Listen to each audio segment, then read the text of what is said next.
Hello ਬੇਟਾ।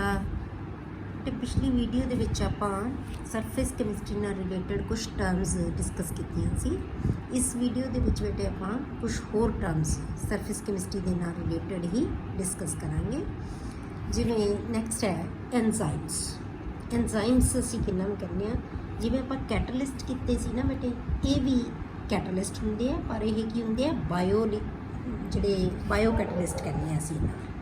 ਜਿਹੜੇ biochemical reactions ਦੇ ਵਿੱਚ ਕੈਟਾਲਿਸਟ ਦਾ ਕੰਮ ਕਰਦੇ ਆ ਉਹਨਾਂ ਨੂੰ ਕੀ ਕਿਹਾ ਜਾਂਦਾ ਹੈ, ਐਂਜ਼ਾਈਮਸ।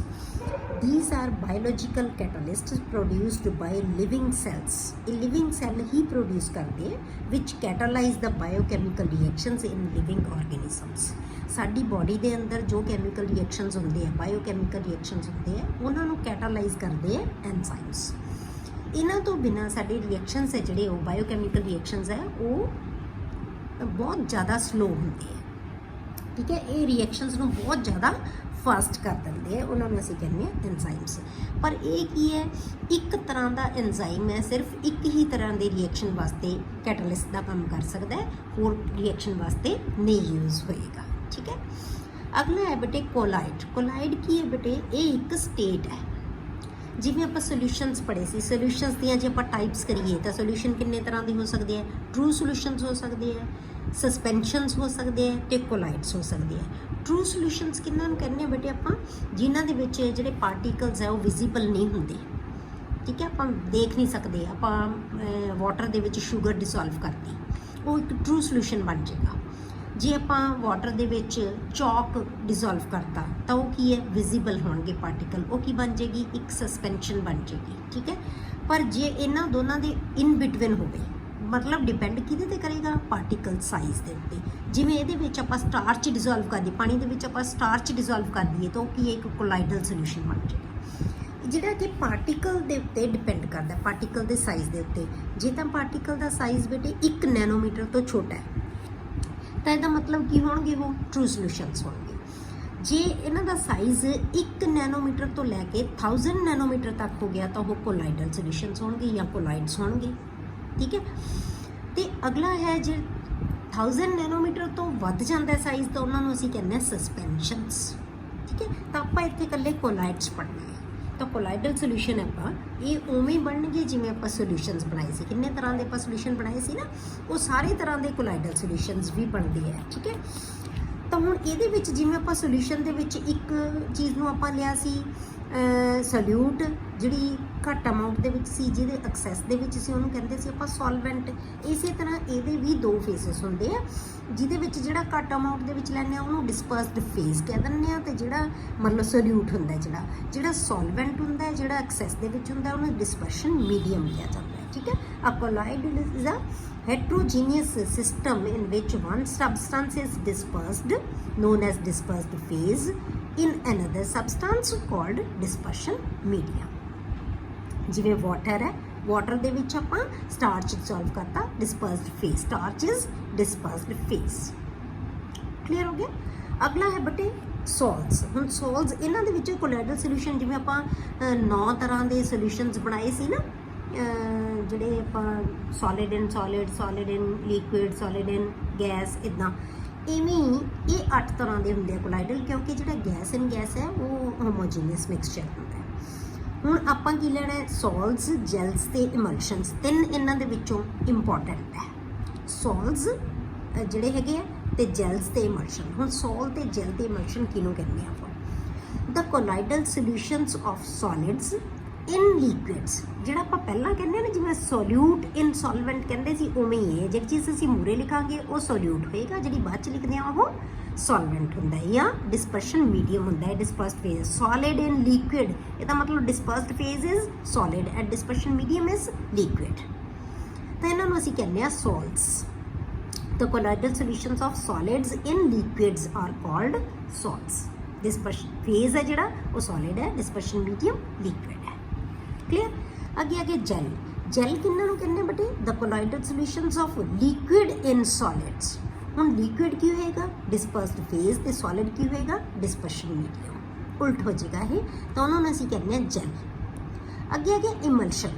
इमल्शंस किन्ना कहने बेटे the colloidal solutions of liquid in liquid दोनों ही डिस्पर्स्ड फेज भी ते डिस्पर्शन मीडियम भी बोथ आर लिक्विड्स तो उन्होंने असीं की कहांगे बेटे इमल्शंस क्लीयर। हुण जिहड़ा फेज है डिस्पर्शन मीडियम है सॉरी ਉਹਦੇ बेस ਤੇ ਆਪਾਂ अलग-अलग ਜਿਹੜੇ ਕੋਲਾਇਡਲ ਸੋਲੂਸ਼ਨਸ ਹੈ ਉਹਨਾਂ ਦੇ अलग-अलग ਨਾਮ ਰੱਖੇ ਜਾਂਦੇ ਆ ਜਿਵੇਂ ਅਸੀਂ ਕਹਿੰਦੇ ਹਾਈਡਰੋਸੋਲ ਕਿਹਨੂੰ ਕਹਿੰਦੇ ਆ ਬੇਟੇ ਜਦੋਂ ਡਿਸਪਰਸ਼ਨ ਮੀਡੀਅਮ ਵਾਟਰ ਹੋਵੇ ਇੱਥੋਂ ਕਲੀਅਰ ਨਾਮ ਤੋਂ ਹੀ ਲੱਗਦਾ ਸਾਨੂੰ hydrosol in the sol if dispersion medium is water the sol is called hydrosol ਜਾਂ ਐਕਵਾਸੋਲ। ਐਕਵਾ ਮੀਨਸ ਵਾਟਰ ਤਾਂ ਜੇ ਵਾਟਰ ਹੋਵੇ ਤਾਂ ਅਸੀਂ ਉਹਨਾਂ ਨੂੰ ਐਕਵਾਸੋਲਸ ਕਹਿੰਦੇ ਜਿਵੇਂ ਆਪਾਂ ਸੋਲਸ ਬਣਾਏ ਸੀ ਜਿਹ 'ਚ ਜਿਹੜਾ ਮੀਡੀਅਮ ਆ ਉਹ ਕੀ ਹੁੰਦਾ ਲਿਕੁਇਡ ਹੁੰਦਾ ਤਾਂ ਵਾਟਰ ਜੇ ਹੋਵੇ ਤਾਂ ਹਾਈਡਰੋਸੋਲ ਕਿਹਾ ਜਾਂਦਾ ਹੈ। ਇਵੇਂ ਜੇ ਡਿਸਪਰਸ਼ਨ ਮੀਡੀਅਮ ਹੈ ਜਿਹੜਾ ਅਲਕੋਹਲ ਹੋਵੇ ਤਾਂ ਉਹਨੂੰ ਅਸੀਂ ਐਲਕੋਸੋਲ ਕਹਿ ਦਿੰਦੇ ਹਾਂ। ਜੇ ਮੀਡੀਅਮ ਕੀ ਹੋਵੇ ਅਲਕੋਹਲ ਹੋਵੇ ਤਾਂ ਉਹਨੂੰ ਕੀ ਕਿਹਾ ਜਾਂਦਾ ਸੋਲ ਇਜ਼ ਕਾਲਡ ਐਲਕੋਸੋਲ। ਜੇ ਮੀਡੀਅਮ ਬੈਂਜ਼ੀਨ ਹੋਵੇ ਤਾਂ ਉਹਨੂੰ ਕੀ ਕਹਾਂਗੇ ਬੈਂਜ਼ੋਸੋਲ। ਠੀਕ ਹੈ ਇਹ ਅਲੱਗ-ਅਲੱਗ ਇਹਨਾਂ ਦੇ ਨਾਮ ਹੈ ਜਿਹੜੇ ਰੱਖੇ ਜਾਂਦੇ ਆ ਕਿ ਮੀਡੀਅਮ ਹੈ ਜਿਹੜਾ ਅਸੀਂ ਕਿਹੜਾ ਯੂਜ਼ ਕਰਦੇ ਠੀਕ ਹੈ। ਨੈਕਸਟ ਟਰਮ ਹੈ ਜਿਹੜੀ ਉਹ ਹੈ ਬੇਟੇ ਲਾਇਓਫਿਲਿਕ ਕੋਲਾइड्स ਕਿੰਨਾਂ ਨੂੰ ਕਹਿੰਦੇ ਆਪਣੇ ਕੋਲਾइड ਹੀ ਆਪਾਂ ਪੜ੍ਹ ਰਹੇ ਹਾਂ ਹਾਲੇ। ਲਾਇਓਫਿਲਿਕ ਕੋਲਾइड्स ਕਿੰਨਾਂ ਨੂੰ ਕਿਹਾ ਜਾਂਦਾ ਹੈ ਲਾਇਓ ਮੀਨਸ ਲਿਕੁਇਡ ਬੇਟੇ ਫਿਲਿਕ ਮੀਨ ਲਵਿੰਗ ਲਿਕੁਇਡ ਲਵਿੰਗ ਕੋਲਾइड्स ਜਿਹੜੇ ਹੋਣਗੇ ਉਹਨਾਂ ਨੂੰ ਕਹਿੰਦੇ ਅਸੀਂ ਲਾਇਓਫਿਲਿਕ ਕੋਲਾइड्स। The colloidal solutions in which the particles of dispersed phase have a great affinity or love for dispersion medium are called lyophilic colloids। मतलब कि जिन्हां दी इंटरैक्शन बहुत हुंदी है फेज दी ते मीडियम दी उन्हां नूं असीं कहने आ lyophilic colloids। ठीक है वो की हुंदे lyophilic colloids। ਇਹ ਤੁਹਾਡੇ ਪ੍ਰੈਕਟੀਕਲ ਵੀ ਆਏਗਾ ਬੇਟੇ ਤੁਹਾਨੂੰ ਜਿਵੇਂ ਆਪਾਂ ਸਟਾਰਚ ਦੀ ਬਣਾਉਣੇ ਆ ਉਹ ਲਾਇਓਫਿਲਿਕ ਹੁੰਦੀ ਹੈ ਗਮ ਦੀ ਬਣਾਈ ਜਾਂਦੀ ਹੈ ਲਾਇਓਫਿਲਿਕ ਹੁੰਦੀ ਹੈ ਅੱਗੇ ਹੁੰਦਾ ਹੈ ਦੂਸਰਾ ਹੈਗਾ ਜਿਹੜਾ ਲਾਇਓਫੋਬਿਕ ਕੋਲਾइड्स। ਲਾਇਓਫੋਬਿਕ ਕੋਲਾइड्स ਕਿਹਨਾਂ ਨੂੰ ਕਹਿੰਦੇ ਆ ਲਾਇਓ ਮੀਨਸ ਲਿਕੁਇਡ ਫੋਬਿਕ ਮੀਨ ਫੋਬੀਆ ਡਰ ਜਿਹਨੂੰ ਕਹਿੰਦੇ ਆਪਾਂ ਜਿਹਦੀ ਇੰਟਰੈਕਸ਼ਨ ਜਾਂ ਹੇਟ ਕਹਿੰਦੇ ਆ ਜਿਹਨੂੰ ਆਪਾਂ ਜਿਨ੍ਹਾਂ ਦੀ ਲਿਕੁਇਡ ਦੇ ਨਾਲ ਜਿਹੜੀ ਇੰਟਰੈਕਸ਼ਨ ਨਾ ਹੋਵੇ ਉਹਨੂੰ ਕੀ ਕਹਿੰਦੇ ਆ ਅਸੀਂ ਲਾਇਓਫੋਬਿਕ ਕੋਲਾइड्स। The colloidal solutions in which there is no affinity between the particles of the dispersed phase and the dispersion medium are called lyophilic colloids lyophobik colloids। ਉਹਨਾਂ ਨੂੰ ਕੀ ਕਹਿੰਦੇ ਅਸੀਂ lyophobik colloids ਮਤਲਬ ਜਿਨ੍ਹਾਂ ਦੀ ਆਪਸ ਦੇ ਵਿੱਚ ਇੰਟਰੈਕਸ਼ਨ ਨਹੀਂ ਹੁੰਦੀ ਜਿਵੇਂ ਤੁਹਾਨੂੰ ਐਲੂਮੀਨੀਅਮ ਹਾਈਡਰੋਕਸਾਈਡ ਫੈਰਿਕ ਹਾਈਡਰੋਕਸਾਈਡ ਦੀ ਜਿਹੜੇ ਕੋਲਾइडल ਸੋਲੂਸ਼ਨਸ ਹੈ ਉਹਨਾਂ ਦੀ ਪ੍ਰੈਪਰੇਸ਼ਨ ਹੈ ਉਹ ਹੁੰਦੇ ਆ ਲਾਇਓਫੋਬਿਕ ਕੋਲਾइड्स। ਇਸ ਜਿਹੜੇ ਲਾਇਓਫਿਲਿਕ ਕੋਲਾइड्स ਹੁੰਦੇ ਆ ਬੇਟੇ ਇਹ ਸਟੇਬਲ ਸੋਲਸ ਹੁੰਦੇ ਆ ਜਿਹੜੇ ਲਾਇਓਫੋਬਿਕ ਹੁੰਦੇ ਆ ਸਟੇਬਲ ਨਹੀਂ ਹੁੰਦੇ ਇਹ ਸੋਲਸ ਆ ਜਿਹੜੇ ਸਟੇਬਲ ਨਹੀਂ ਹੁੰਦੇ। ਅੱਗੇ ਬੇਟੇ ਮਾਈਸੇਲਿਸ ਕਿਹਨਾਂ ਨੂੰ ਕਿਹਾ ਜਾਂਦਾ ਹੈ ਥੀਸ ਆਰ ਦ ਕਲਸਟਰਸ ਔਰ ਐਗਰੀਗੇਟ ਪਾਰਟੀਕਲਸ ਐਗਰੀਗੇਟਡ ਮਤਲਬ ਬਹੁਤ ਸਾਰੇ ਪਾਰਟੀਕਲ ਜਦੋਂ ਇਕੱਠੇ ਇੱਕ ਝੁੰਡ ਬਣਾ ਲੈਂਦੇ ਆ ਉਹਨਾਂ ਨੂੰ ਅਸੀਂ ਕੀ ਕਹਿੰਦੇ ਆ formed by association of colloids in the solution. ਠੀਕ ਹੈ ਜਿਹੜੇ ਇੱਕ ਝੁੰਡ ਬਣਾ ਕੇ ਰਹਿ ਜਾਂਦੇ ਆ ਜਿਵੇਂ ਆਪਾਂ ਕਲੀਨਜ਼ਿੰਗ ਐਕਸ਼ਨ ਆਫ ਸੋਪ ਕਰਦੇ ਆ ਤੁਸੀਂ ਪਹਿਲਾਂ ਵੀ ਛੋਟੀ ਕਲਾਸਿਸ ਦੇ ਵਿੱਚ ਵੀ ਪੜ੍ਹਿਆ ਹੋਇਆ ਤਾਂ ਉਹਦੇ ਮਾਈਸੇਲਿਕ ਫਾਰਮੇਸ਼ਨ ਉਹਦੇ ਵਿੱਚ ਹੁੰਦੀ ਹੈ ਜਿਹਦੇ ਕਰਕੇ ਜਿਹੜਾ ਕਲੀਨਜ਼ਿੰਗ ਐਕਸ਼ਨ ਆਫ ਸੋਪ ਹੁੰਦਾ ਹੈ। ਠੀਕ ਹੈ ਨੈਕਸਟ ਹੈ ਜਿਹੜਾ ਬੇਟਾ ਉਹ ਹੈ ਡਾਇਲਿਸਿਸ ਸੁਣਿਆ ਹੋਇਆ ਤੁਸੀਂ ਡਾਇਲਿਸਿਸ ਕੀ ਹੁੰਦਾ the process of removing a dissolved substance from the colloidal solution। ਕਿਸੇ ਕੋਲਾइडल ਸੋਲੂਸ਼ਨ ਦੇ ਵਿੱਚ ਕੋਈ ਡਿਸੋਲਵ ਹੋਈ ਸਬਸਟੈਂਸ ਹੈ ਜਿਹੜੀ ਉਹਨੂੰ ਅਸੀਂ ਰਿਮੂਵ ਕਰਨਾ ਹੋਵੇ by means of a diffusion through a suitable membrane is called dialysis. ਮਤਲਬ ਅਸੀਂ ਇਹੋ ਜਿਹੀ ਮੈਂਬਰੇਨ ਲੈਂਦੇ ਆ ਜਿਹਦੇ ਵਿੱਚੋਂ ਜਿਹੜੇ ਕ੍ਰਿਸਟਲੋਇਡਸ ਹੈ ਜਾਂ ਕਹਿ ਲਓ ਇਲੈਕਟ੍ਰੋਲਾਈਟ ਹੈ ਛੋਟੇ ਪਾਰਟੀਕਲਸ ਹੈ ਕੋਲਾइडल ਸਾਈਜ਼ ਨਾਲੋਂ ਛੋਟੇ ਪਾਰਟੀਕਲਸ ਹੈ ਉਹ ਤਾਂ ਮੂਵ ਕਰ ਸਕਦੇ ਉਹਦੇ ਵਿੱਚੋਂ ਪਰ ਕੋਲਾइडल ਪਾਰਟੀਕਲਸ ਉਹਦੇ ਉਸ ਮੈਂਬਰੇਨ ਦੇ ਵਿੱਚੋਂ ਪਾਸ ਨਹੀਂ ਕਰ ਸਕਦੇ ਤਾਂ ਜਿਹੜੇ ਛੋਟੇ ਪਾਰਟੀਕਲਸ ਹੋਣਗੇ ਉਹ ਮੂਵ ਕਰਕੇ ਨਿਕਲ ਜਾਣਗੇ ਤੇ ਜਿਹੜੇ ਕੋਲਾइडल ਪਾਰਟੀਕਲਸ ਹੈ ਉਹ ਕੀ ਹੈ ਰਹਿ ਜਾਂਦੇ ਆ ਤਾਂ ਉਹਨੂੰ ਅਸੀਂ ਕੀ ਕਹਿੰਦੇ ਆ ਡਾਇਲਿਸਿਸ। ਤਾਂ ਡਾਇਲਿਸਿਸ ਤੁਸੀਂ ਸੁਣਿਆ ਹੋਏਗਾ ਬੇਟੇ ਕਈਆਂ ਦੀਆਂ ਜਿਹੜੇ ਪੇਸ਼ੈਂਟਸ ਹੁੰਦੇ ਆ ਕਿਡਨੀਜ਼ ਫੇਲੂਅਰ ਹੁੰਦਾ ਹੈ ਕਿਡਨੀ ਦਾ ਤਾਂ ਉਹਨਾਂ ਦੇ ਵਿੱਚ ਉਹਨਾਂ ਦਾ ਡਾਇਲਿਸਿਸ ਕੀਤਾ ਜਾਂਦਾ ਉਹ ਕੀ ਹੈ ਉਹਨਾਂ ਦੇ ਬਲੱਡ ਨੂੰ ਪਿਊਰੀਫਾਈ ਕਰਕੇ ਫਿਰ ਦੁਬਾਰਾ ਪਾਇਆ ਜਾਂਦਾ ਬਲੱਡ ਕੱਢਿਆ ਜਾਂਦਾ ਹੈ ਪਿਊਰੀਫਾਈ ਕੀਤਾ ਜਾਂਦਾ ਫਿਰ ਦੁਬਾਰਾ ਪਾਇਆ ਜਾਂਦਾ ਹੈ ਕਿਉਂਕਿ ਕਿਡਨੀਜ਼ ਹੈ ਜਿਹੜੀਆਂ ਉਹ ਕੰਮ ਕਰਨਾ ਬੰਦ ਕਰ ਦਿੰਦੀਆਂ, ਠੀਕ ਹੈ। ਤਾਂ ਸਾਡੀਆਂ ਜਿਹੜੇ ਸੈਲਸ ਹੈ ਉਹ ਮੈਂਬਰੇਨ ਦਾ ਕੰਮ ਕਰਦੇ ਆ, ਜਿਹਦੇ ਜਿਹੜਾ ਸਾਡਾ ਬਲੱਡ ਹੁੰਦਾ ਨਾ ਬੇਟੇ ਉਹ ਕੋਲਾਈਡਲ ਸੋਲਿਊਸ਼ਨ ਹੁੰਦਾ ਹੈ, ਉਹ ਕੋਲਾਈਡਲ ਸੋਲਿਊਸ਼ਨ ਹੁੰਦਾ ਹੈ। ਤਾਂ ਕੋਲਾਈਡਲ ਸੋਲਿਊਸ਼ਨ ਦੇ ਵਿੱਚ ਜਿਹੜੀਆਂ ਡਿਸੋਲਵਡ ਜਿਹੜੀਆਂ ਸਬਸਟੈਂਸਿਸ ਹੋਣਗੀਆਂ ਜਿਨ੍ਹਾਂ ਦਾ ਸਾਈਜ਼ ਛੋਟਾ ਹੋਏਗਾ ਕੋਲਾਈਡਲ ਪਾਰਟੀਕਲਸ ਦੇ ਨਾਲੋਂ, ਉਹ ਉਹਦੇ ਚੋਂ ਮੂਵ ਕਰ ਜਾਣਗੇ, ਬਾਹਰ ਨਿਕਲ ਜਾਣਗੇ ਅਤੇ ਬਲੱਡ ਨੂੰ ਪਿਊਰੀਫਾਈ ਕਰਕੇ ਵਾਪਸ ਬੋਡੀ ਦੇ ਵਿੱਚ ਪਾਇਆ ਜਾਂਦਾ ਹੈ, ਉਹਦੇ ਡਾਇਲਿਸਿਸ ਕੀਤਾ ਜਾਂਦਾ ਹੈ, ਠੀਕ ਹੈ। ਨੈਕਸਟ ਹੈ ਜਿਹੜੀ ਟਰਮ ਬਹੁਤ ਇੰਪੋਰਟੈਂਟ ਬੇਟੇ, ਟਿੰਡਲ ਇਫੈਕਟ। ਟਿੰਡਲ ਇਫੈਕਟ ਕੀ ਹੁੰਦਾ ਹੈ? The phenomena of scattering of light by colloidal particles, as a result of which the path of the beam of light becomes visible, is called Tyndall effect. मतलब कि ਉਹ ਫਿਨੋਮੀਨਾ ਜਿਹਦੇ ਵਿੱਚ ਜਿਹੜੇ ਕੋਲਾਈਡਲ ਪਾਰਟੀਕਲਸ ਹੈ ਨਾ, ਜਿਹੜੀ ਲਾਈਟ ਉਹਨਾਂ ਦੇ ਵਿੱਚੋਂ ਦੀ ਲੰਘ ਰਹੀ ਹੈ, ਉਸ ਪਾਰਟੀਕਲ ਉਸ ਲਾਈਟ ਨੂੰ ਕੀ ਕਰ ਦਿੰਦੇ ਆ, ਉਹ ਜਿਹੜੀ ਸਕੈਟਰ ਕਰ ਦਿੰਦੇ ਆ, ਸਕੈਟਰ ਕਰ ਦਿੰਦੇ ਉਹ ਪਾਰਟੀਕਲਸ ਜਦੋਂ ਉਹਦੇ ਨਾਲ ਟਕਰਾਉਂਦੀ ਹੈ ਲਾਈਟ, ਤਾਂ ਉਹਦੇ ਨਾਲ ਸਾਨੂੰ ਜਿਹੜਾ ਪਾਥ ਹੈ ਉਸ ਲਾਈਟ ਦਾ ਨਜ਼ਰ ਆਉਣ ਲੱਗ ਜਾਂਦਾ ਹੈ। ਮਤਲਬ ਆਪਾਂ ਇੱਕ ਬੀਕਰ ਦੇ ਵਿੱਚ ਕੋਲਾਈਡਲ ਸੋਲਿਊਸ਼ਨ ਪਾ ਲਿਆ, ਇੱਕ ਬੀਕਰ ਦੇ ਵਿੱਚ ਅਸੀਂ ਟਰੂ ਸੋਲਿਊਸ਼ਨ ਪਾ ਲਿਆ, ਦੋਨਾਂ ਦੇ ਅਸੀਂ ਸਾਈਡ ਤੋਂ ਲਾਈਟ ਪਾਸ ਕੀਤੀ, ਉਹਦੇ ਵਿੱਚੋਂ ਦੀ ਲਾਈਟ ਲੰਘੇਗੀ, ਅਸੀਂ ਉਹਦੇ ਉੱਪਰੋਂ ਦੀ ਬੀਕਰ ਦੇ ਉੱਪਰ ਦੀ 90 ਦੇ ਐਂਗਲ ਤੇ ਆਪਾਂ ਉੱਪਰ ਦੀ ਦੇਖਾਂਗੇ, ਤਾਂ ਜਿਹੜਾ ਲਾਈਟ ਦਾ ਪਾਥ ਹੈ ਕੋਲਾਈਡਲ ਸੋਲਿਊਸ਼ਨ ਦੇ ਵਿੱਚ ਤਾਂ ਸਾਨੂੰ ਨਜ਼ਰ ਆਏਗਾ, ਪਰ ਜਿਹੜਾ ਸਾਡਾ ਟਰੂ ਸੋਲਿਊਸ਼ਨ ਹੋ ਗਿਆ ਉਹਦੇ ਵਿੱਚ ਨਜ਼ਰ ਨਹੀਂ ਆਏਗਾ, ਠੀਕ ਹੈ।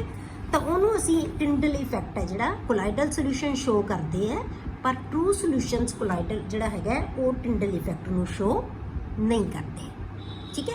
ਤਾਂ ਪਾਥ ਦਾ ਜਿਹੜਾ ਪਾਥ ਹੈ ਲਾਈਟ ਦਾ ਵਿਜ਼ੀਬਲ ਕਿੱਥੇ ਹੁੰਦਾ ਹੈ? ਕੋਲਾਈਡਲ ਸੋਲਿਊਸ਼ਨਸ ਦੇ ਵਿੱਚ। ਤਾਂ ਇਹਨੂੰ ਅਸੀਂ ਉਸ ਜਿਹੜਾ ਫਿਨੋਮੀਨਾ ਹੈ ਉਹਨੂੰ ਕੀ ਕਿਹਾ ਜਾਂਦਾ ਹੈ? ਟਿੰਡਲ ਇਫੈਕਟ। ਕਲੀਅਰ ਹੋ ਗਿਆ।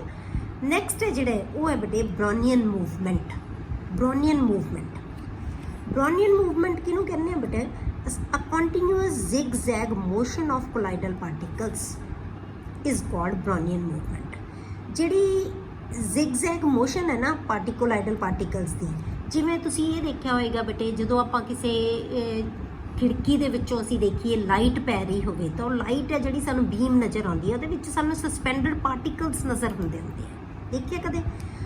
ਠੀਕ ਹੈ, ਜਿਵੇਂ ਡਸਟ ਪਾਰਟੀਕਲਸ ਹੈ ਜਾਂ ਕੁਛ ਵੀ ਸਾਨੂੰ ਪਾਰਟੀਕਲਸ ਨਜ਼ਰ, ਜਿਵੇਂ ਉਹ ਇੱਧਰ ਉੱਧਰ ਘੁੰਮਦੇ ਆ ਨਾ, ਉਸ ਤਰ੍ਹਾਂ ਦੀ ਮੋਸ਼ਨ ਨੂੰ ਅਸੀਂ ਜ਼ਿਗਜ਼ੈਗ ਕਹਿੰਦੇ ਹਾਂ। ਤਾਂ ਉਹ ਜ਼ਿਗਜ਼ੈਗ ਮਤਲਬ ਇੱਕ ਦੂਜੇ ਨਾਲ ਟਕਰਾ ਕੇ ਮੂਵ ਕਰਦੇ ਰਹਿੰਦੇ ਆ। ਇਸੇ ਕਰਕੇ ਜਿਹੜੇ ਕੋਲਾਈਡਲ ਪਾਰਟੀਕਲਸ ਹੈ ਬੇਟੇ ਜਾਂ ਕੋਲਾਈਡਲ ਸੋਲਿਊਸ਼ਨਸ ਕੀ ਰਹਿੰਦੇ ਆ? ਸਟੇਬਲ ਰਹਿੰਦੇ ਆ। ਜੇ ਉਹ ਨਾ ਟਕਰਾਉਣ, ਨਾ ਕੋ ਇੱਧਰ ਉੱਧਰ ਮੂਵ ਕਰਨ, ਤਾਂ ਫਿਰ ਕੀ ਹੋਏਗਾ? ਸੈਟਲ ਡਾਊਨ ਹੋ ਜਾਣਗੇ, ਤਾਂ ਉਹ ਕੀ ਬਣ ਜਾਏਗੀ? ਸਸਪੈਂਸ਼ਨ ਬਣ ਜਾਏਗੀ। ਤਾਂ ਇਹ ਮੂਵਮੈਂਟ ਹੈ ਜਿਹੜੀ ਉਹਨਾਂ ਨੂੰ ਕੀ ਰੱਖਦੀ ਹੈ? ਸਟੇਬਲ ਰੱਖਦੀ ਹੈ, ਠੀਕ ਹੈ। ਨੈਕਸਟ ਹੈ ਬੇਟੇ ਇਲੈਕਟ੍ਰੋਫੋਰੇਸਿਸ। ਇਲੈਕਟ੍ਰੋਫੋਰੇਸਿਸ ਕਿਹਨੂੰ ਕਹਿੰਦੇ ਆ ਆਪਾਂ? The phenomena of movement of colloidal particles under a applied electric field is called ਇਲੈਕਟ੍ਰੋਫੋਰੇਸਿਸ।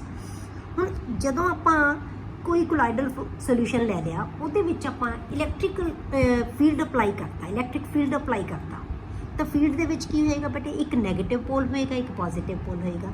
ਤੇ ਜਿਹੜੇ ਕੋਲਾਈਡਲ ਸੋਲਿਊਸ਼ਨਸ ਹੈ ਇਹਨਾਂ ਦੇ ਉੱਤੇ ਵੀ ਚਾਰਜ ਹੁੰਦਾ ਹੈ, ਇਹਨਾਂ ਦੇ ਉੱਪਰ ਵੀ ਚਾਰਜ ਹੁੰਦਾ ਹੈ। ਤਾਂ ਉਹ ਚਾਰਜਡ ਪਾਰਟੀਕਲਸ ਕੀ ਕਰਨਗੇ ਬੇਟੇ? ਆਪੋਜ਼ਿਟ ਪੋਲਸ ਵੱਲ ਨੂੰ ਅਟਰੈਕਟ ਹੋ ਜਾਣਗੇ।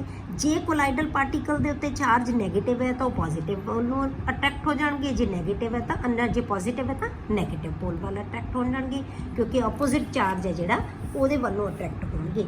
ਇਸ ਮੂਵਮੈਂਟ ਆਫ ਪਾਰਟੀਕਲਸ ਨੂੰ, ਕੋਲਾਈਡਲ ਪਾਰਟੀਕਲਸ ਨੂੰ ਆਪਾਂ ਕੀ ਕਹਿ ਦਿੰਦੇ ਹਾਂ? ਇਲੈਕਟ੍ਰੋਫੋਰੇਸਿਸ, ਠੀਕ ਹੈ। ਇਹ ਕੀ ਹੁੰਦਾ? ਇਲੈਕਟ੍ਰੋਫੋਰੇਸਿਸ। ਅੱਗੇ ਬੇਟੇ ਇਲੈਕਟ੍ਰੋਸਮੋਸਿਸ। ਓਸਮੋਸਿਸ ਪੜ੍ਹਿਆ ਹੋਇਆ। ਓਸਮੋਸਿਸ ਨੂੰ ਕੀ ਕਹਿੰਦੇ? ਆਪਾਂ ਪੜ੍ਹਿਆ ਸੀ ਸੋਲਿਊਸ਼ਨ ਚੈਪਟਰ ਦੇ ਵਿੱਚ, ਆਪਾਂ ਬੜੀ ਡਿਟੇਲ ਦੇ ਵਿੱਚ ਕੀਤਾ ਸੀ ਬੇਟੇ ਓਸਮੋਸਿਸ। ਇਹਨੂੰ ਅਸੀਂ ਕਹਿੰਦੇ electroosmosis. The phenomena of movement of the molecules of the dispersion medium under the influence of electric field when colloidal particles are not allowed to move is called electromosmosis, ਠੀਕ ਹੈ। ਪਾਰਟੀਕਲਸ ਜਿਹੜੇ ਕੋਲਾਈਡਲ ਪਾਰਟੀਕਲਸ ਉਹ ਨਹੀਂ move ਕਰਨਗੇ, ਸਿਰਫ dispersion medium ਹੈ ਜਿਹੜਾ ਉਹ ਜਿਹੜਾ ਪਾਰਟੀਕਲਸ ਹੈ, ਡਿਸਪਰਸ਼ਨ ਮੀਡੀਅਮ ਦੇ ਪਾਰਟੀਕਲਸ ਹੈ ਜਿਹੜੇ, ਸਿਰਫ ਉਹੀ ਮੂਵ ਕਰਨਗੇ ਜਦੋਂ ਅਸੀਂ ਇਲੈਕਟ੍ਰਿਕ ਫੀਲਡ ਅਪਲਾਈ ਕਰਦੇ ਹਾਂ। ਤਾਂ ਉਹਨੂੰ ਅਸੀਂ ਕੀ ਕਹਿ ਦਿੰਦੇ ਹਾਂ? ਇਲੈਕਟ੍ਰੋ ਓਸਮੋਸਿਸ। ਤਾਂ ਉਹਨੂੰ ਕੀ ਕਿਹਾ ਜਾਂਦਾ ਹੈ? ਇਲੈਕਟ੍ਰੋ ਓਸਮੋਸਿਸ। ਕਲੀਅਰ ਹੋ ਗਿਆ। ਅਗਲਾ ਹੈ ਬੇਟੇ ਕੋਐਗੂਲੇਸ਼ਨ। ਕੋਐਗੂਲੇਸ਼ਨ ਕਿਹਨੂੰ ਕਹਿੰਦੇ ਆਪਾਂ? The process of precipitation ਪ੍ਰੈਸੀਪੀਟੇਸ਼ਨ ਦਾ ਮਤਲਬ ਸੈਟਿੰਗ ਡਾਊਨ, ਮਤਲਬ ਬੈਠ ਜਾਂਦੇ ਨੀਚੇ, ਇਕੱਠੇ ਹੋ ਜਾਂਦੇ ਹੈ। The process of precipitation of colloidal particles by adding excess of an electrolyte is called coagulation। ਕਿਸੇ ਵੀ ਕੋਲਾਈਡਲ ਪਾਰਟੀਕਲਸ ਨੇ, ਕੋਲਾਈਡਲ ਸੋਲੂਸ਼ਨ ਹੈ, ਉਹਦੇ ਵਿੱਚ ਆਪਾਂ ਕੋਈ ਇਹੋ ਜਿਹਾ ਇਲੈਕਟ੍ਰੋਲਾਈਟ ਪਾ ਦਈਏ ਤਾਂ ਕਿ ਉਹਦੇ ਜਿਹੜੇ ਪਾਰਟੀਕਲਸ ਹੈ ਉਹ ਪ੍ਰੈਸੀਪੀਟੇਟਸ ਬਣਾ ਲੈਣ, ਮਤਲਬ ਕਿ ਸਸਪੈਂਸ਼ਨ ਬਣ ਜਾਵੇ, ਜਿਹਨੂੰ ਅਸੀਂ ਕਹਿੰਦੇ ਹਾਂ ਅਲੱਗ ਹੋ ਜਾਣ, ਠੀਕ ਹੈ, ਸੈਟਲ ਡਾਊਨ ਹੋ ਜਾਣ, ਤਾਂ ਉਸ ਪ੍ਰੋਸੈਸ ਨੂੰ ਅਸੀਂ ਕੀ ਕਹਿ ਦਿੰਦੇ ਹਾਂ, ਕੋਐਗੂਲੇਸ਼ਨ, ਜਾਂ ਉਹਨੂੰ ਕੀ ਕਿਹਾ ਜਾਂਦਾ, ਫਲੋਕੂਲੇਸ਼ਨ। ਤਾਂ ਹੁਣ ਜਿਹੜੀ ਚੀਜ਼ ਜਿਹੜਾ ਇਲੈਕਟ੍ਰੋਲਾਈਟ ਐਡ ਕਰਾਂਗੇ ਬੇਟੇ, ਉਹਦੀ ਕੀ ਹੈ, ਕੋਐਗੂਲੇਸ਼ਨ ਵੈਲਿਊ ਹੋਏਗੀ। ਜੇ ਥੋੜਾ ਜਿਹਾ ਇਲੈਕਟ੍ਰੋਲਾਈਟ ਪਾਉਣ ਨਾਲ ਕੋਐਗੂਲੇਸ਼ਨ ਹੋ ਗਈ ਤਾਂ ਉਹਦੀ ਵੈਲਿਊ ਕੀ ਹੈ ਇਲੈਕਟ੍ਰੋਲਾਈਟ ਦੀ, ਉਹ ਜ਼ਿਆਦਾ, ਜਿਹੜੀ ਵੈਲਿਊ ਹੈ, ਜਿਹੜੀ ਇਲੈਕਟ੍ਰੋਲਾਈਟ ਦੀ ਕੋਐਗੂਲੇਸ਼ਨ ਵੈਲਿਊ ਕੀ ਹੈ, ਜ਼ਿਆਦਾ ਹੈ। ਜੇ ਜ਼ਿਆਦਾ ਇਲੈਕਟ੍ਰੋਲਾਈਟ ਪਾਉਣ ਨਾਲ ਕੋਐਗੂਲੇਸ਼ਨ ਹੁੰਦੀ ਹੈ ਤਾਂ ਨਾ ਮਤਲਬ ਉਹ ਇਲੈਕਟ੍ਰੋਲਾਈਟ ਦੀ ਕੋਐਗੂਲੇਸ਼ਨ ਵੈਲਿਊ ਕੀ ਹੈ, ਘੱਟ ਹੈ, ਮਤਲਬ ਐਫੀਸ਼ੀਐਂਸੀ ਹੈ ਜਿਹੜੀ ਉਹਦੀ ਕੀ ਹੈ, ਘੱਟ ਹੈ, ਕਿ ਜ਼ਿਆਦਾ ਪਾਉਣਾ ਪੈਂਦਾ ਸਾਨੂੰ। ਜੇ ਥੋੜਾ ਇਲੈਕਟ੍ਰੋਲਾਈਟ ਪਾਉਣ ਨਾਲ ਹੀ ਕੋਐਗੂਲੇਸ਼ਨ ਹੋ ਗਈ ਤਾਂ ਇਹਦਾ ਮਤਲਬ ਕੀ ਹੈ, ਉਸ ਇਲੈਕਟ੍ਰੋਲਾਈਟ ਦੀ ਕੋਐਗੂਲੇਸ਼ਨ ਵੈਲਿਊ ਹੈ ਜਿਹੜੀ ਉਹ ਬਹੁਤ ਹੈ, ਠੀਕ ਹੈ, ਕਿ ਥੋੜਾ ਜਿਹਾ ਹੀ ਉਹਨੂੰ ਜਿਹੜਾ ਹੈਗਾ ਉਹਦੇ ਪਾਰਟੀਕਲਸ ਨੂੰ ਪ੍ਰੈਸੀਪੀਟੇਟਸ ਦੇ ਵਿੱਚ ਕਨਵਰਟ ਕਰ ਦਿੰਦਾ ਹੈ, ਠੀਕ ਹੈ। ਅੱਗੇ ਬੇਟੇ ਪ੍ਰੋਟੈਕਟਿਵ ਕੋਲਾਈਡ। ਪ੍ਰੋਟੈਕਟਿਵ ਕੋਲਾਈਡ ਕਿਹਨੂੰ ਕਹਿੰਦੇ ਆ ਅਸੀਂ, ਜਿਹੜੀ ਹੁਣ ਕੋਐਗੂਲੇਸ਼ਨ ਨੂੰ ਉਹ ਅਸੀਂ ਸਬਸਟੈਂਸ ਐਡ ਕਰੀਏ ਕਿ ਇਹ ਕੋਐਗੂਲੇਸ਼ਨ ਨਾ ਹੋਵੇ, ਉਹਨੂੰ ਰੋਕ ਦੇਵੇ, ਉਹਨੂੰ ਕੀ ਕਹਿੰਦੇ ਆ ਅਸੀਂ, ਪ੍ਰੋਟੈਕਟਿਵ ਕੋਲਾਈਡ। ਮਤਲਬ ਇਹੋ ਜਿਹੀ ਸਬਸਟੈਂਸ ਪਾ ਦਈਏ ਕਿ ਇਹ ਇਲੈਕਟ੍ਰੋਲਾਈਟ ਪਾਉਣ ਨਾਲ ਵੀ ਉਹਦੀ ਕੋਐਗੂਲੇਸ਼ਨ ਨਾ ਹੋਵੇ, ਉਹਨੂੰ ਕੀ ਕਿਹਾ ਜਾਂਦਾ, protective collide. The collide which is added to prevent the coagulation of the colloidal solution is called protective colloid ਜਾਂ protecting colloid। ਮਤਲਬ ਅਸੀਂ ਇਹੋ ਜਿਹੀ ਚੀਜ਼ ਪਾ ਦਈਏ ਕਿ ਜੇ ਅਸੀਂ ਇਹ ਇਲੈਕਟ੍ਰੋਲਾਈਟ ਵੀ ਐਡ ਕਰ ਦਈਏ ਤਾਂ ਵੀ ਉਹਦੀ ਕੋਐਗੂਲੇਸ਼ਨ ਨਾ ਹੋਵੇ, ਤਾਂ ਉਹਨੂੰ ਅਸੀਂ ਕਵਾਂਗੇ ਪ੍ਰੋਟੈਕਟਿਵ ਜਾਂ ਪ੍ਰੋਟੈਕਟਿੰਗ ਕੋਲਾਈਡ, ਠੀਕ ਹੈ, ਨਾਮ ਤੋਂ ਹੀ ਕਲੀਅਰ ਹੁੰਦਾ। ਅੱਗੇ ਬੇਟੇ ਗੋਲਡ ਨੰਬਰ। ਗੋਲਡ ਨੰਬਰ ਕਿਹਨੂੰ ਕਹਿੰਦੇ ਆ ਅਸੀਂ, ਹੁਣ ਇਹਦੇ ਨਾਲ ਹੀ ਕਨੈਕਟਡ ਹੈ ਪ੍ਰੋਟੈਕਟਿਵ ਕੋਲਾਈਡ ਦੇ ਨਾਲ ਹੀ, ਕਿ ਕਿੰਨਾ ਪਾਉਣਾ ਹੈ। ਹੁਣ ਅਸੀਂ ਅਮਾਊਂਟ ਦੱਸੇਗਾ ਗੋਲਡ ਨੰਬਰ ਸਾਨੂੰ ਕਿ ਕਿੰਨੀ ਅਮਾਊਂਟ ਅਸੀਂ ਪ੍ਰੋਟੈਕਟਿਵ ਕੋਲਾਈਡ ਦੀ ਪਾਈਏ ਤਾਂ ਕਿ ਜਿਹੜੀ ਪ੍ਰੈਸੀਪੀਟੇਸ਼ਨ ਆ ਉਹ ਨਾ ਹੋਵੇ।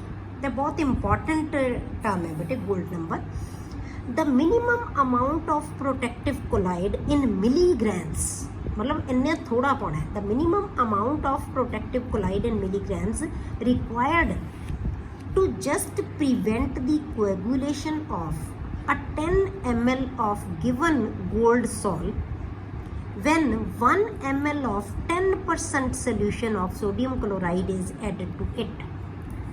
मतलब ਕੀ ਹੈ ਬੇਟੇ ਕਿ ਜਦੋਂ ਅਸੀਂ 10 ml ਸੋਡੀਅਮ ਜਿਹੜੀ ਗੋਲਡ ਸੋਲ ਲੈਂਦੇ ਆ, ਗੋਲਡ ਦੀ ਆਪਾਂ ਕੋਲਾਈਡਲ ਸੋਲੂਸ਼ਨ ਬਣਾ ਲਿਆ ਗੋਲਡ ਦਾ, ਉਹਦਾ ਅਸੀਂ 10 ml ਲੈ ਲਈਏ, ਉਹਦੇ ਵਿੱਚ ਜਦੋਂ ਅਸੀਂ 10% NaCl ਦਾ 1 ml ਐਡ ਕਰਾਂਗੇ ਨਾ ਤਾਂ ਉਹ ਕੋਐਗੂਲੇਟ ਹੋ ਜਾਏਗਾ, ਮਤਲਬ ਗੋਲਡ ਦੇ ਪ੍ਰੈਸੀਪੀਟੇਟਸ ਬਣ ਜਾਣਗੇ, ਗੋਲਡ ਜੰਮਣ ਲੱਗ ਜਾਏਗਾ। ਕਲੀਅਰ ਹੋ ਗਿਆ ਕਿ 10 ml ਗੋਲਡ ਸੋਲ ਦੇ ਵਿੱਚ ਜਦੋਂ ਅਸੀਂ 10% NaCl ਦਾ 1 ml ਐਡ ਕਰਾਂਗੇ ਤਾਂ ਉਹ ਕੀ ਹੈ, ਪ੍ਰੈਸੀਪੀਟੇਟਸ ਬਣਾ ਲਏਗਾ, ਕੋਐਗੂਲੇਟ ਹੋ ਜਾਏਗਾ। ਹੁਣ ਇਹਨੂੰ ਕੋਐਗੂਲੇਸ਼ਨ ਤੋਂ ਬਚਾਉਣ ਵਾਸਤੇ ਪ੍ਰੋਟੈਕਟਿਵ ਕੋਲਾਈਡ ਦਾ ਅਸੀਂ ਉਹ ਕਿੰਨੀ ਅਮਾਊਂਟ, ਮਿਨੀਮਮ ਅਮਾਊਂਟ ਐਡ ਕਰਾਂਗੇ ਇਨ ਮਿਲੀਗ੍ਰਾਮਸ, ਉਹਨੂੰ ਅਸੀਂ ਕਹਿੰਦੇ ਹਾਂ ਗੋਲਡ ਨੰਬਰ, ਤਾਂ ਕਿ ਇਹ 10 ml ਗੋਲਡ ਸੋਲ 1 ml ਸੋਡੀਅਮ ਕਲੋਰਾਈਡ ਦੇ 10% ਸੋਡੀਅਮ ਕਲੋਰਾਈਡ ਐਡ ਕਰਨ ਨਾਲ ਕੋਐਗੂਲੇਟ ਨਾ ਹੋਵੇ, ਉਹਨੂੰ ਅਸੀਂ ਕੀ ਕਹਿੰਦੇ ਹਾਂ, ਗੋਲਡ ਨੰਬਰ। ਕਲੀਅਰ ਹੋ ਗਿਆ ਬੇਟੇ। ਨੈਕਸਟ ਹੈ ਪੈਪਟਾਈਜ਼ੇਸ਼ਨ। ਪੈਪਟਾਈਜ਼ੇਸ਼ਨ ਇਹ ਕੋਐਗੂਲੇਸ਼ਨ ਤੋਂ ਉਲਟ ਪ੍ਰੋਸੈਸ। ਉੱਥੇ ਅਸੀਂ ਪ੍ਰੈਸੀਪੀਟੇਸ਼ਨ ਕੀਤੀ ਸੀ, ਇੱਥੇ ਅਸੀਂ ਪ੍ਰੈਸੀਪੀਟੇਟਸ ਨੂੰ ਕੋਲਾਈਡਲ ਫਾਰਮ ਦੇ ਵਿੱਚ ਕਨਵਰਟ ਕਰਨਾ ਹੈ। ਉਲਟ, ਬਿਲਕੁਲ ਉਲਟ ਪ੍ਰੋਸੈਸ ਉਹਦੇ ਨਾਲੋਂ। The process of converting a freshly prepared precipitate ਬਣਾਏ ਜਿਹੜੇ ਅਸੀਂ ਆਪਾਂ, ਉਹਨਾਂ ਨੂੰ ਅਸੀਂ ਕੋਲਾਈਡਲ ਫਾਰਮ 'ਚ ਕਨਵਰਟ ਕਰਨਾ ਹੈ into colloidal form by adding a suitable electrolyte is called peptization. ਇਹਨੂੰ ਕੀ ਕਹਿੰਦੇ ਹਾਂ ਅਸੀਂ, ਪੈਪਟਾਈਜ਼ੇਸ਼ਨ। The process of converting a freshly prepared precipitates into colloidal form by adding a suitable electrolyte is called peptization। ਅਸੀਂ ਕੋਐਗੂਲੇਸ਼ਨ ਵਾਸਤੇ ਵੀ ਬੇਟੇ ਇਲੈਕਟ੍ਰੋਲਾਈਟ ਐਡ ਕੀਤਾ ਸੀ ਤਾਂ ਕੋਐਗੂਲੇਸ਼ਨ ਹੋ ਜਾਂਦੀ ਹੈ, ਜਿਵੇਂ ਆਪਾਂ ਇਹਦੇ 'ਚ ਹੁਣੇ ਹੀ ਕਰਿਆ कि जे आप गोल्ड सॉल्ट दे विच सोडियम क्लोराइड ऐड करांगे तो कोएगुलेशन हो जाएगी। ये भी तो असीं इलैक्ट्रोलाइट ही ऐड किया ना, तो कोएगुलेशन होगी। तो जे प्रेसिपिटेट्स नूं असीं कोलाइडल फॉर्म च कन्वर्ट करना है तो भी असीं एक इलैक्ट्रोलाइट ही ऐड करना है, पर उन्हां दी अमाउंट है जिहड़ी वो डिफरेंट होएगी, उन्हां दे इलैक्ट्रोलाइट है वो भी डिफरेंट होणगे। क्लीयर हो गया। ये आ गई बेटे कुछ टर्म्स जिहड़ियां इहदे नाल रिलेटेड है। अगला बेटे तुहाडे कोले एक ना जे आपां चार्ज करिए कि कोलाइडल सोल्यूशनस दे उत्ते जिहड़े आपां सॉल्स लैने या कोलाइडल सोल्यूशनस लैने आपां कहने कि उन्हां दे उत्ते चार्ज हुंदा है। वो चार्ज किहड़ा हुंदा जिहड़ा आपां कहा सी ना इलैक्ट्रोफोरेसिस के अपोजिट जिहड़े इलैक्ट्रोड वाल नूं मूव कर लैंदे आ। वो हुण चार्ज है जिहड़ा किन्ना चार्ज हुंदा है, किहड़ा चार्ज हुंदा है, वो आपां किवें दस सकदे हां। वो हुंदा डिपेंड करदा है बेटे कि जिहो जे मीडियम है ना जिहड़ा डिस्पर्शन मीडियम है ਉਹਦੇ बेस ते डिपेंड करेगा चार्ज किहो जिहा होएगा। जिवें आपां सपोज करो दो तरह नाल आपां जिहड़ा सिल्वर आयोडाइड दी सोल बनाउने आपां दो सपोज करो आपां दो टेस्ट ट्यूब्स ले लईए, ठीक है, दो टेस्ट ट्यूब्स लईए आपां, इन्हां दोनों दे विच ही आपां सिल्वर आयोडाइड दी प्रैपरेशन करनी, कोलाइडल सोल्यूशन बनाना है, ठीक है। हुण आपां इन्हां दोनों दे विच एक सोल्यूशन ले लिया, एक सोल्यूशन ले लिया। सपोज करो आपां इहदे विच ले लिया AgNO3 ले लिया। इहदे विच आपां जिहड़ा ले रहे वो लिया आपां Ki पोटाशियम आयोडाइड। जदों आपां पोटाशियम आयोडाइड दे विच सिल्वर नाइट्रेट ऐड करांगे तो इहने की बना लेना है। जे आपां ऐड करते हैं तो आपां रिएक्शन लिखिए तो आपां की लिखांगे AgNO3 प्लस, जब आपां रिएक्शन लिखते हैं तो की होएगा AgNO3 plus Ki gives AgI plus KNO3। यही चीज़ बनेगी। मतलब कि ये है, ये की है, कोलाइडल सोल्यूशन है, ये कोलाइडल सोल्यूशन है। हुण आपां देखना है कि इस कोलाइडल सोल्यूशन के उत्ते चार्ज किहड़ा आएगा, AgI बनेगा, ठीक है। हुण आपां की कीता इहदे विच इस बीकर दे विच दो बीकरस लए हुए आपां ना, दो टेस्ट ट्यूब्स लईआं होईआं, एक च Ki ले लिया, एक च AgNO, दोनों च ही आपां सिल्वर आयोडाइड दी बनानी है। हुण आपां की कीता इहदे विच उपरों AgNO3 आपां ऐड करता, इहदे विच उपरों आपां Ki ऐड करता, दोनों ही वही साल्ट हो गए। दोनों ने मिक्स होके की बनाना है बेटे, दोनों जो मिक्स होंगे की बनेगा, यही बनेगा, AgI बनेगा, ठीक है, यही बन जाएगा AgI, ठीक है। पर हम दोनों के बनाने का ढंग डिफरेंट है। एक की है डिस्पर्शन मीडियम Ki है तो डिस्पर्स्ड फेज की है, असी ऐड की रहे हैं कर रहे हैं AgNO3। हुण इत्थे असी AgNO3 मीडियम है साडा, उपरों असी Ki पा रहे हैं। हुण ये मीडियम डिसाइड करेगा कि इहदे उत्ते जिहड़ा चार्ज है वो किहड़ा आएगा। हुण तुसीं की देखना बेटे कि जिहड़ा AgI है जिहड़ा उहदे उत्ते किहड़ा चार्ज आएगा, ये किहदे ते डिपेंड करेगा, ये मीडियम दे उत्ते, ये मीडियम दे उत्ते। हुण इहदे नाल जिहड़ा इहदे च मीडियम है, इहदे विचों कॉमन आयन किहड़ा है, ਇਹ ਚੋਂ कॉमन आयन किहड़ा है, Ki ते AgI दे विचों। ये तो सॉल्व बन गया जिहड़ा प्रेसिपिटेशन तो बाद, मीडियम तक विच Ki तो पिया ही है ना हले, ठीक है। तो Ki दे विचों कॉमन आयन किहड़ा है बेटे इहदे नाल I, तो इहदे नाल I है जिहड़ा वो अटैच हो जाएगा, तो I दे उत्ते चार्ज की है नैगेटिव, तो यह सॉल्व किहड़ी बन जाएगी, नैगेटिव। किहड़ी सॉल्व बन गई है, नैगेटिव।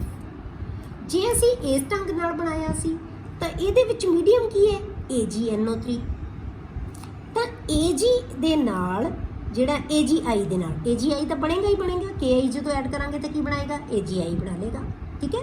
AgI दे विचों कॉमन आयन किहड़ा है, इहदे विचों AgNO3 दे विच AgI दे नाल कॉमन आयन किहड़ा है, Ag, तो कॉमन आयन इहदे वाल अट्रैक्ट हो जाएगा Ag पॉजिटिव, तो ये किहड़ा सॉल्व बन जाएगी, पॉजिटिवली चार्ज। मतलब की है कि नैगेटिवली तो पॉजिटिवली चार्ज सॉल्व्स जिहड़ियां हैगियां ना, सॉरी ये नैगेटिव, ये आपां गलत लिखता, नैगेटिव, ये की आएगा पॉजिटिव, ये नैगेटिव सॉल्व बन जाएगी, ये की है पॉजिटिव सॉल्व बनेगी। क्लीयर हो गया। मीडियम डिसाइड करेगा कि ਉਹਦੇ ਵਿੱਚ मीडियम ਦੇ ਵਿੱਚ ਇਹਦੇ ਨਾਲੋਂ कॉमन आयन ਕਿਹੜਾ ਹੋਏਗਾ, ਤਾਂ Ag बनना दोनों ची की बनना AgI, दोनों ची AgI बनेगा। जो असीं मिक्स करांगे तो दोनों ने AgI ही बनाना है। ਹੁਣ AGI ਦੇ ਵਿੱਚੋਂ ਇਹਦੇ 'ਚ ਕਾਮਨ ਆਇਨ ਕਿਹੜਾ ਹੈ? AG। ਇਹ 'ਚ AGI ਦੇ ਨਾਲ ਕਾਮਨ ਆਇਨ ਕਿਹੜਾ ਹੈ? I। ਆਈ ਦੇ ਉੱਤੇ ਨਹੀਂ ਕੀ ਹੁੰਦਾ ਹੈ? Negative charge. ਇਹ ਕੀ ਹੈ? ਪੋਜ਼ੀਟਿਵ, ਇਹ ਨੈਗੇਟਿਵ, ਇਹ ਪੋਜ਼ੀਟਿਵ, ਇਹ ਨੈਗੇਟਿਵ। ਇਹ ਪੋਜ਼ੀਟਿਵ ਅਟਰੈਕਟ ਹੋ ਜਾਏਗਾ ਤਾਂ ਪੋਜ਼ੀਟਿਵਲੀ ਚਾਰਜ ਸੋਲ ਬਣ ਜਾਏਗਾ, ਇਹ ਨੈਗੇਟਿਵ ਅਟਰੈਕਟ ਹੋ ਜਾਏਗਾ ਤਾਂ ਨੈਗੇਟਿਵਲੀ ਸੋਲ। ਠੀਕ ਹੈ, ਇਹ ਸੀ ਬੇਟੇ ਤੁਹਾਡੇ ਅੱਜ ਦੀ ਵੀਡੀਓ ਲਈ ਇੰਨਾ ਹੀ ਕਾਫੀ ਹੈ। ਤੇ ਹੁਣ ਆਪਾਂ ਨੈਕਸਟ ਹੈ ਜਿਹੜਾ ਉਹ ਨੈਕਸਟ ਵੀਡੀਓ ਦੇ ਵਿੱਚ ਕਰਾਂਗੇ।